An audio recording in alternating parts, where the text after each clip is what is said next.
Step उधर है।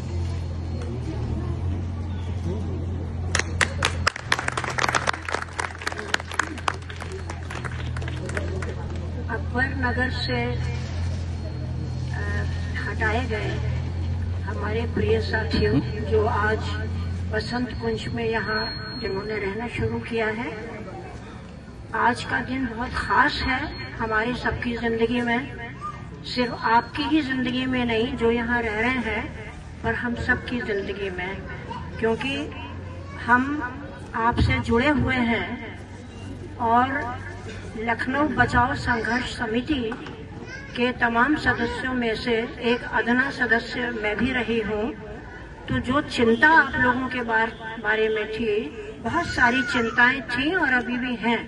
उनमें से एक कम से कम कि बच्चों की पढ़ाई रुक गई है।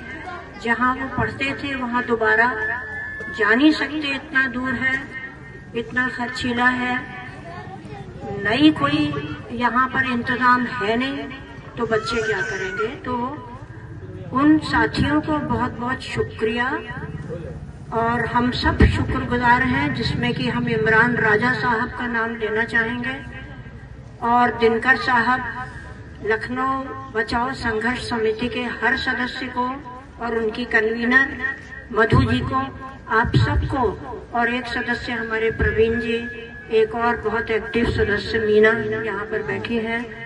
इन सबको हम बहुत बहुत शुक्रिया देना चाहेंगे।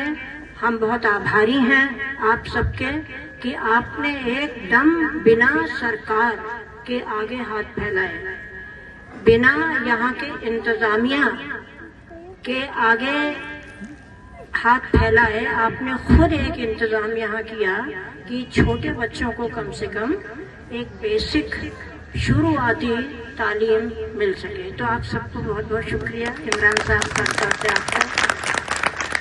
और अभी स्कूल के कमरे दिखाने जब लोग मुझे ले गए तो बताया गया कि इमरान साहब ने और कुछ और भी साथियों ने, ट्विंकल साहब, इरशाद भाई, इमरान साहब और कई लोगों ने, और कुछ और लोग देने वाले हैं जो इनको दिए गए थे घर कमरे, वो इन्होंने स्कूल के लिए दे दिए। तो एक बहुत बड़ी ताली इन लोगों के लिए। अब देखिए, आज मैं एक झोला लेके आई हूँ। ये झोला बड़ा खास झोला, झोले वाले बहुत हैं, ऐसे देश में बच के रहिएगा। एक है ऊपर बहुत बैठा हुआ जो हर दिन कहता है कि मैं क्या है, मैं झोला उठा के चला जाऊंगा, जाने मत दीजिएगा, पकड़ के उसको सब बात का हिसाब लीजिएगा। हम दूसरे तरह के झोले वाले हैं, तो हमें आप पकड़ के बिठा सकते हैं, लेकिन हमारा जो दिमाग में बात है वो समझिएगा। इस पे देखिए लिखा है, साथ जुड़े साथ पढ़े, और जो एक तस्वीर एक प्यारी सी औरत की बनी हुई है, ये एक बहुत बड़ी हमारे बीच में चित्रकार थी दिल्ली में, जो औरतों के ही जीवन से संबंधित तमाम ऐसे चित्र बनाया करती थी और बहुत कम उम्र में चली गई साथ छोड़ के।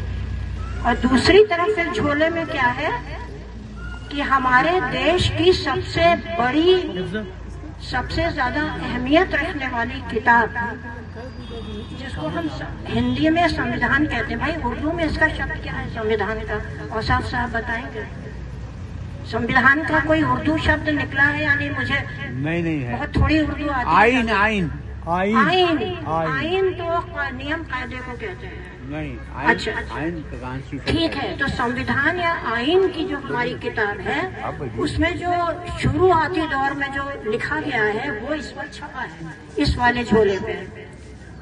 और वो जो पहला पन्ना है हमारे आइन का, संविधान की किताब का, जो कि हमारे देश के सबसे जो अच्छे रोशन ख्याल वाले लोग थे, आजादी के फौरन बाद वो जुट गए थे इस आइन को बनाने के लिए। नेहरू, पटेल, बहुत सारे 36-38 लोग, एग्जैक्ट नंबर मुझे याद नहीं है। अंबेडकर साहब का नाम सबसे ज्यादा जिसको बनाने में लिया जाता है।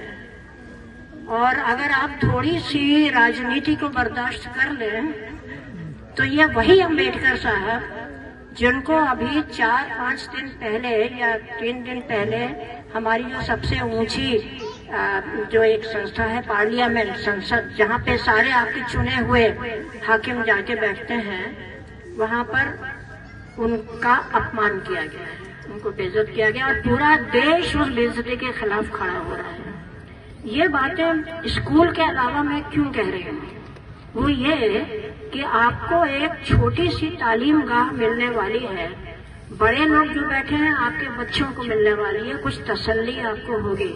जो छोटे बच्चे हैं उनको मुबारक, लेकिन हम ये कहना चाहेंगे कि तालीम में भी फर्क है। जो तालीम, ये झोला इसीलिए मुझे बहुत ठीक लगा, और किसने दिया था? राजकमल प्रकाशन ने एक किसी उसमें मुझे बुलाया था, और ये मेरे लिए बहुत कीमती इसलिए है कि एक तरफ तालीम की बात है, दूसरी और उसी में जो तस्वीर है वो एक ऐसी शख्सियत ने बनाई है जो औरतों की फिक्रमंद थी, उनके हकों की। तो दो बातें यहाँ जुड़ती हैं। तीसरी बात कि हमारे देश की जो जान है वो संविधान में, आईन में है, और संविधान की जान पहले पन्ने में है ना। तो तालीम जो है वो एक तो ये होती है कि हमने रट्टा मारा और इम्तिहान में उबल आए, उसके बाद दिमाग से उतने ही तेजी से निकाल फेंका। लेकिन असली तालीम वो है जो क्या करे,